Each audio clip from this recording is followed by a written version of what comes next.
Por eso estoy aquí. El aventamiento y examen.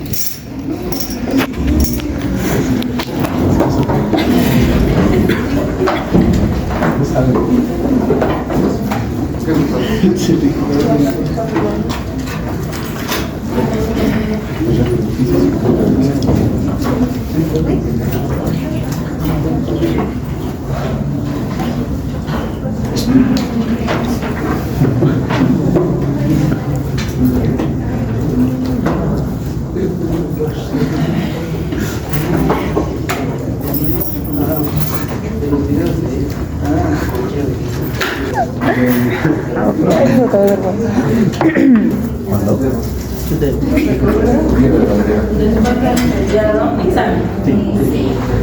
Lo bueno es que va a tener un día en clase. Sin distracción. Ah, cae martes, ¿no? Sí, sí, la verdad.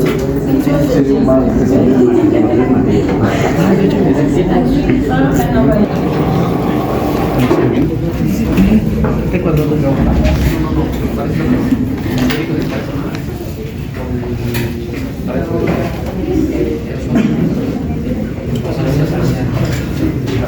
Súper. Ya llevaron el herpes virus. No ha llevado. Muy bien. Hoy vamos a avanzar el herpes virus tipo 2 y el hermosco lo estoy diciendo para. Le voy a dar a los docentes porque una semana. Por eso la clase de hoy es cortita. El herpes virus es uno de los virus más comunes que existen y es uno de los virus que afecta a mucha población. Es un virus particular porque una vez que te infectas, lo tienes contigo de por vida, no se cura, no desaparece del cuerpo y provoca episodios clínicos a lo largo de toda la vida. Se contagia no solamente por el tipo de relaciones sexuales, en este caso el tipo 2, y el 1 por las secreciones o el contacto con las lesiones, sino que en algunos otros casos también se contagia de otras formas. ¿Sí? Dentro de los herpes virus existen muchos serotipos, hay 80 especies diferentes y solamente unos pocos afectan al hombre. En este caso son estos 5 tipos que afectan al hombre y precisamente se llaman herpes virus tipo 1, 2, 3, 4, 5. Se puede escribir así con números algebraicos o con números romanos también. En algunos libros lo van a encontrar así. El herpes simple es el tipo 1, el herpes simple tipo 2 es el genital, aunque no solamente provoca lesiones en los genitales, pero se llama genital por el mecanismo de transmisión. Sin embargo, la sintomatología entre el 1 y el 2 es similar, es igualito, ¿sí? El herpes virus tipo 3, que es el virus de la varicela, ¿quién les ha dado varicela? ¿Van? Poquitos, recién a brote de varicela. En mi trabajo, aunque hay 4 adultos solamente. Ahora levanten la mano quienes han tenido varicela. Y de los que han tenido, y de los que no han tenido, se han vacunado ya. Ya, los demás que están esperando. Hacen internos para que los pediatras les contesten varicela. Tienen que vacunarse. La varicela en salud es una enfermedad ocupacional. Entonces ustedes tienen que vacunarse. Si no les salga 2, vacúnense, ¿sí? El herpes virus tipo 4 o Epstein-Barr, que es un tipo cancerígeno, y el 5, que es el citomegalovirus, que han debido escuchar en pacientes inmunocomprometidos, sobre todo pacientes con VIH, ¿sí? Que seguramente lo van a ver con la doctora Velasco cuando tienen VIH. Si vemos el virus como tal, es un virus muy simple. Tiene una envoltura, una cápsula icosaédrica y un genoma, que es de tipo DNA. Todos los herpes virus son genoma DNA. todos los serovirus. Su replicación es muy interesante porque el herpes virus genera un periodo de latencia. Es el ejemplo de los virus de ciclo replicativo, lítico y lisogénico. Este virus ingresa a las células de la epidermis, de la dermis de la piel, por contacto directo con las secreciones vesiculares de una persona infectada. Las personas que tienen herpes, por lo general, durante toda su vida, desde que nacen desde que tienen su primer episodio hasta que se mueren, durante todas las etapas de su vida van teniendo episodios clínicos de herpes. ¿Qué es el herpes? Son pequeñas vesículas que salen en las mucosas orales, genitales, nasales, muy frecuentemente, que son pequeñas vesículas o ampollitas que están llenas de líquido linfático transparente, que son muy dolorosas, y que esas vesículas son las que tienen los virus completos, que son las partículas infectantes, o también llamadas viriones. Entonces, cuando una persona tiene la forma clínica del herpes y entra en contacto con la mucosa de otra persona, la otra persona contrae el virus.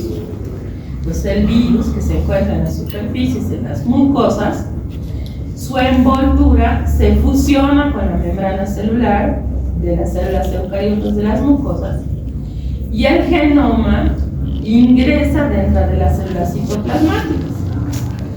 Y el DNA del virus penetra al núcleo de las células eucariotas y se fusiona con los cromosomas de las células eucariotas. Entonces, en ese cromosoma a veces se expresa, que es cuando se produce la fase clínica, y a veces no, se camufla y se mantiene en el genoma de las células eucariotas y se va heredando a las otras células. Entonces, por eso que nunca muere. Y llega un momento en que se expresa. Entonces, otra vez se produce la forma clínica, otra vez se oculta en el cromosoma, se sigue heredando a las células hijas, llega una fase latente, otra vez viene un fenómeno, se expresa, se produce la clínica, es contagioso, otra vez se oculta. Entonces el virus del herpes tiene una fase latente y una fase productiva. La infección latente es cuando el paciente no tiene síntomas, tampoco es contagioso. Mientras el paciente está en una infección latente, no contagia a nadie. No es como el VIH, que a veces está oculto y dependiendo de la carga viral, contagias. En el caso del herpes, cuando está en época latente, no contagia, la persona no es contagiosa. Pero cuando aparecen los síntomas de la infección, gracias a una inmunosupresión, entonces el virus se activa y se presentan las formas clínicas de nuevo. Es paradójico, pero yo tengo herpes porque mi mamá me ha contagiado herpes, porque se contagia de la madre al producto.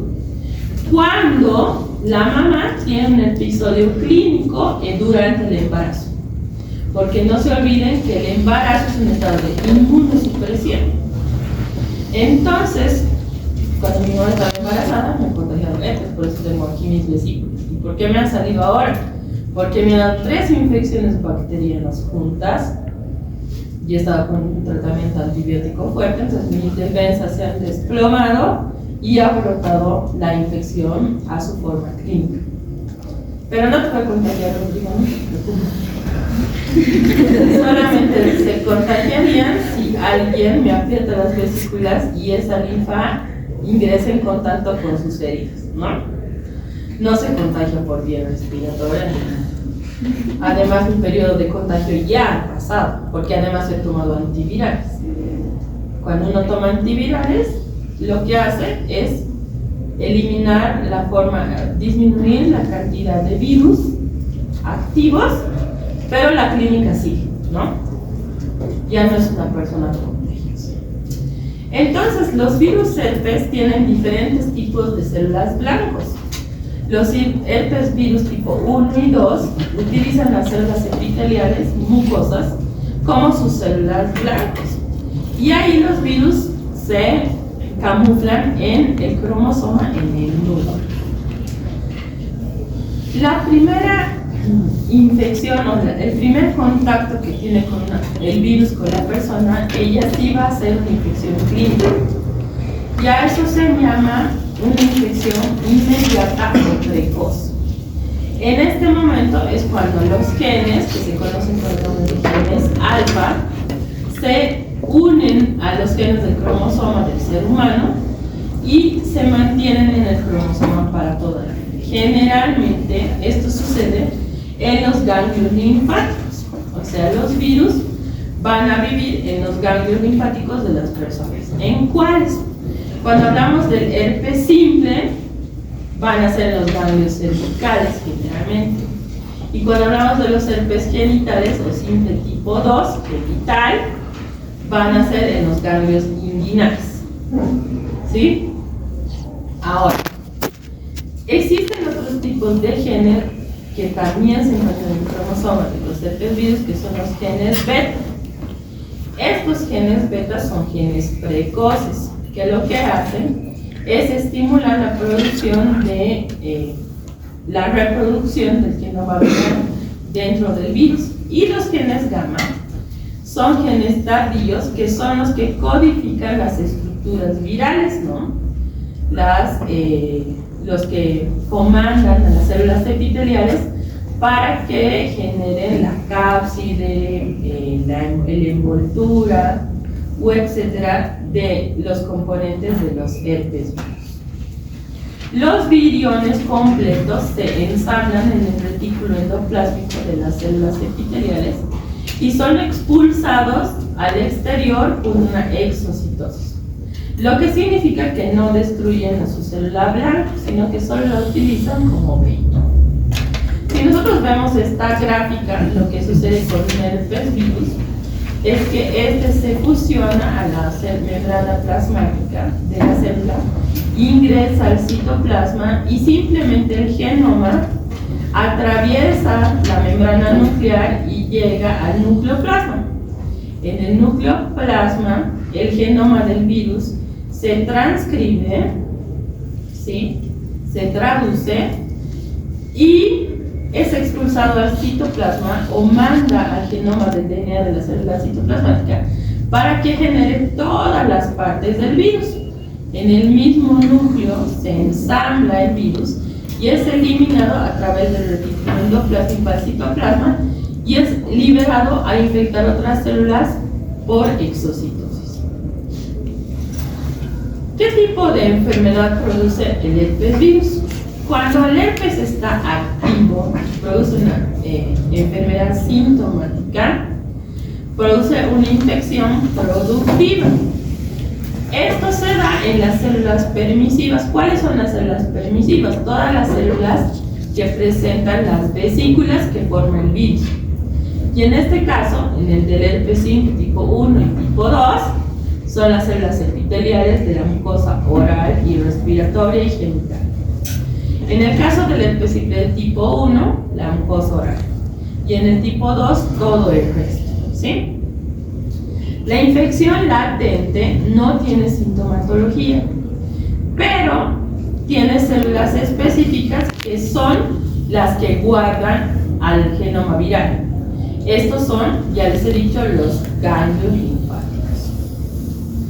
Lo que provoca entonces el herpes virus es que su propio genoma se camufle en el cromosoma de las células eucariotas y ahí vive, y hay veces que se expresa y hay veces que no. Hay una señal gatillo, que es la inmunosupresión, que es la que activa la replicación de los genes virales para que éste pueda formar sintomatología. El herpes simple tipo 1 y tipo 2 y la varicela son virus benignos. Sin embargo, los otros tipos de herpes, que hay hasta el 8 o 9 en la actualidad, son genes virales que pueden lograr mutaciones en las células eucariotas, lo que hace que se generen pequeños cánceres como los linfomas, ¿sí? El linfoma de Burkitt, el Epstein-Barr y el cáncer nasofaríngeo. Muchas veces las personas que tienen consumo de sustancias prohibidas que se inhalan, como la cocaína, se contagian de estos virus y provocan y además se forman un carcinoma nasofaríngeo que les come toda la mucosa nasal y las personas quedan con la cara y la mucosa destrozada. El herpes simple tipo 1 y tipo 2 se estudian igual porque simplemente una proteína hace la diferencia entre ambos y el mecanismo de transmisión. Pero la clínica es igual. Ambos pertenecen a la familia alfa herpes viridae y su célula diana son las células ectodérmicas de la piel, el sistema nervioso central, y son iguales en un 40%, exactamente iguales, ¿sí? Ambos virus.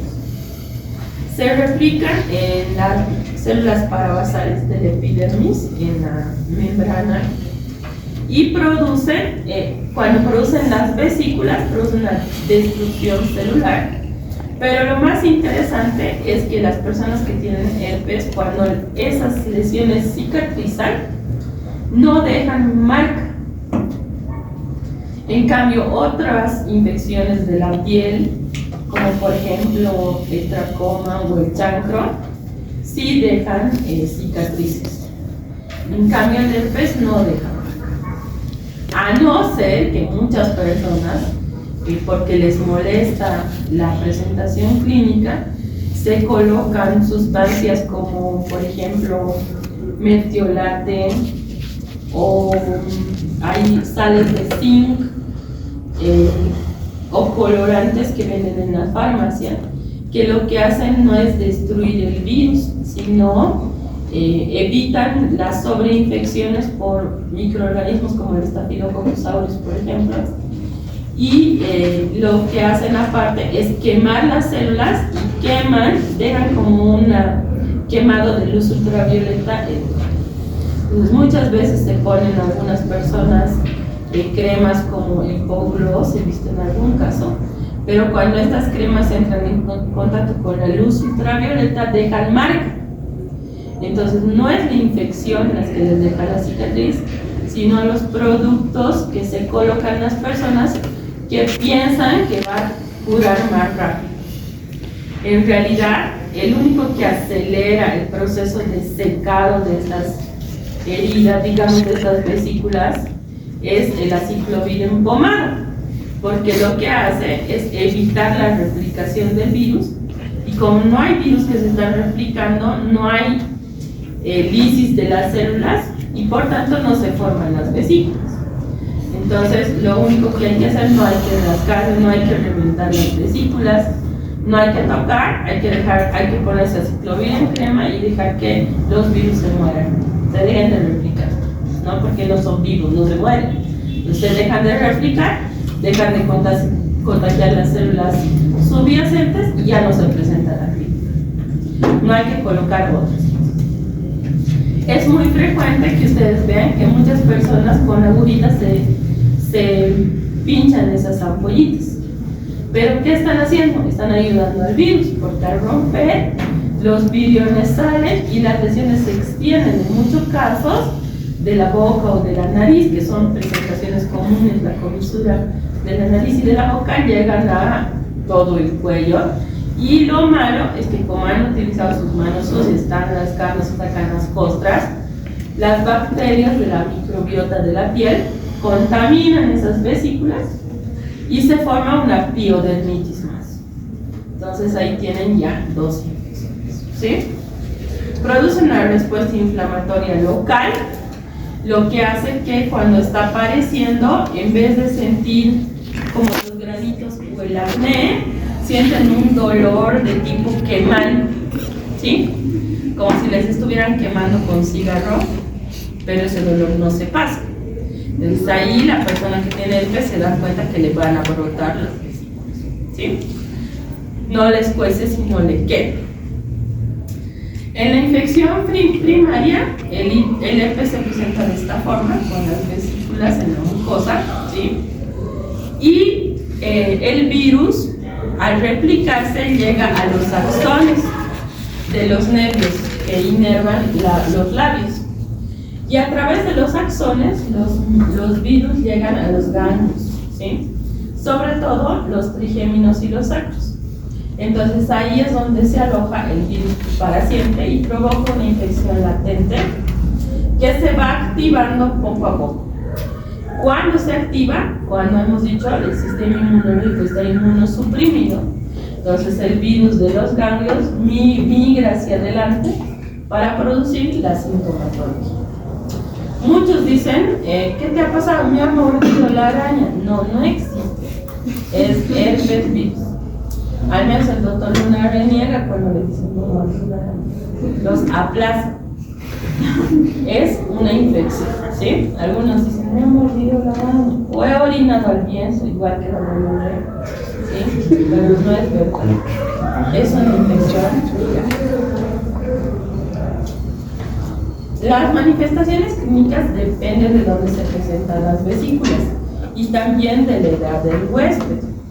En niños, los niños se contagian en primera instancia porque las mamás han sufrido una infección activa cuando estaban embarazadas. Y la clínica puede aparecer entre los 6 meses y los 2 años, la primera vez. Si no aparece hasta esa edad, el niño no se contagia, ¿sí? La segunda es que las personas externas van y a los bebés los besan, ¿no? Entonces besan, y como son personas inmunosuprimidas que no tienen su sistema inmunológico maduro, porque los niños terminan de madurar a los 6 años, entonces desarrollan herpes, ¿no? 2 formas de contagiar en los niños.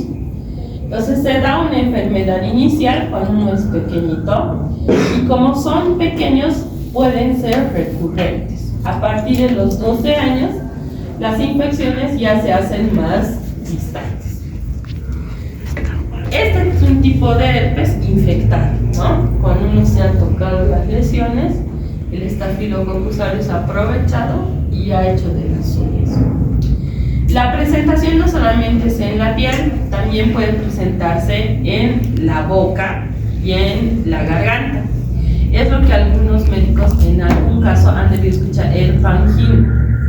Son pequeñas vesículas, aquí les voy a mostrar la foto, estas, que se encuentran en la mucosa oral, ¿no? Los niños duelen, para tragar les duele, les quema, son como aftas dentro de la boca, pero es herpes, ¿sí? Entonces podemos observar estas lesiones o vesículas en las encías, en los labios y faringoamidales.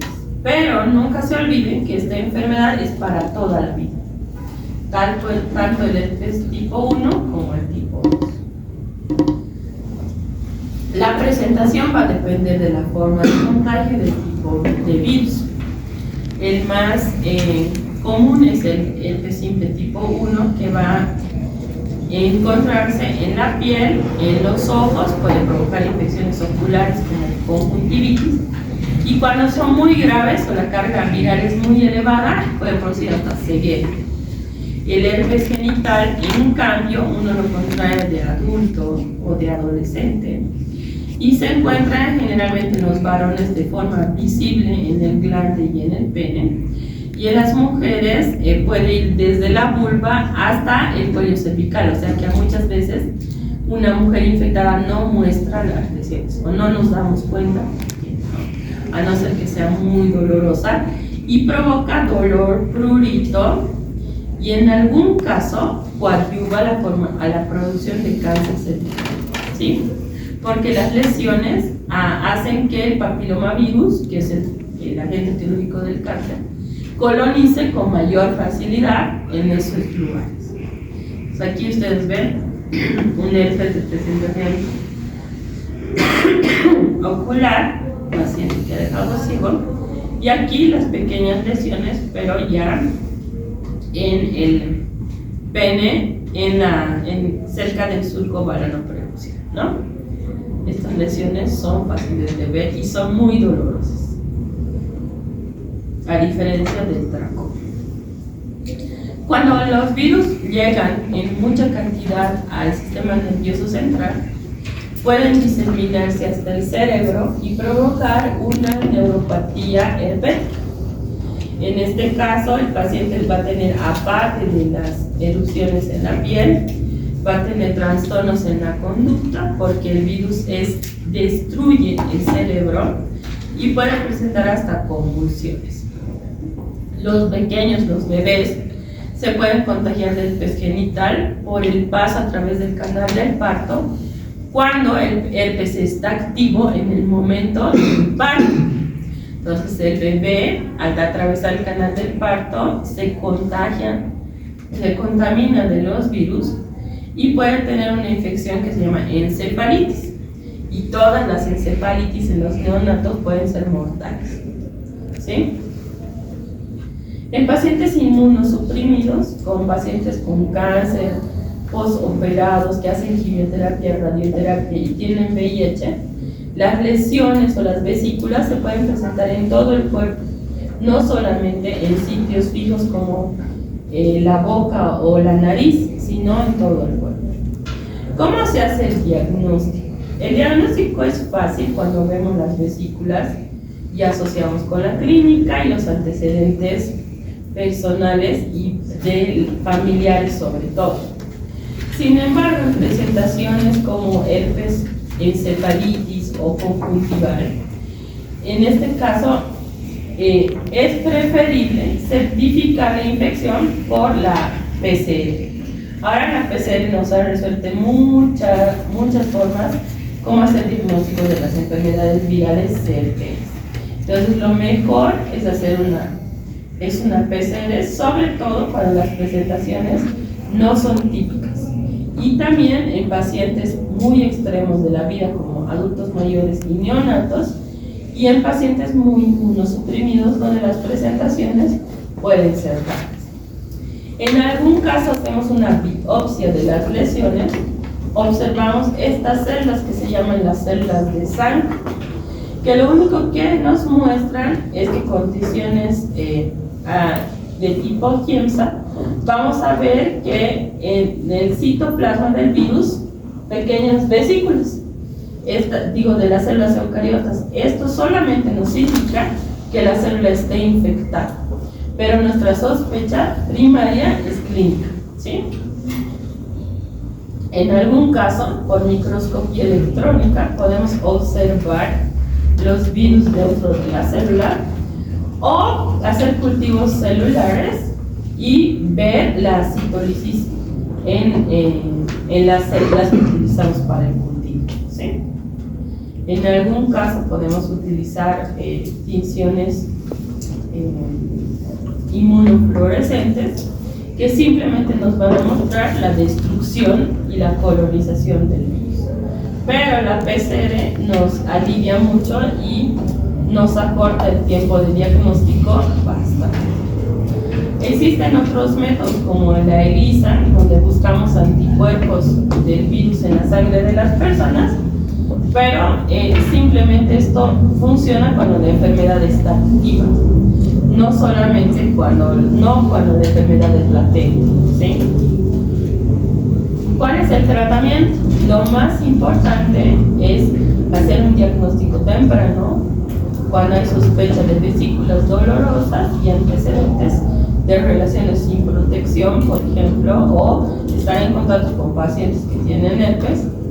Y el aciclovir en megadosis al principio disminuye la cantidad de síntomas que uno puede presentar. Por ejemplo, se describen esquemas de que cuando uno siente la picazón, debe tomar 800 miligramos de aciclovir y ir disminuyendo cada día. Esto no va a impedir que te salgan las vesículas, pero por lo menos va a disminuir la cantidad de vesículas. y utilizar tratamientos tópicos cuando ya la clínica es evidente, ¿sí?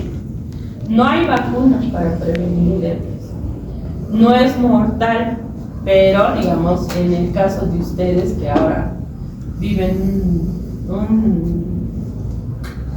un mundo diferente, no se olviden que deben siempre usar protección cuando tengan relaciones sexuales, sobre todo cuando las personas no sean bien conocidas. Es evidente que no van a ir pidiendo su carnet de sanidad a todas las chicas o chicos que conozcan, pero siempre, no sé si el doctor me les ha dicho o el doctor caras vemos, entre piernas no sabemos. Ahí tienen que, siempre tienen que dudar. Y el herpes no es una enfermedad maligna, pero sí es una enfermedad de transmisión sexual. No es una enfermedad grave, pero sí es una enfermedad de por vida. Entonces hay que evitar, ¿sí? Muy bien.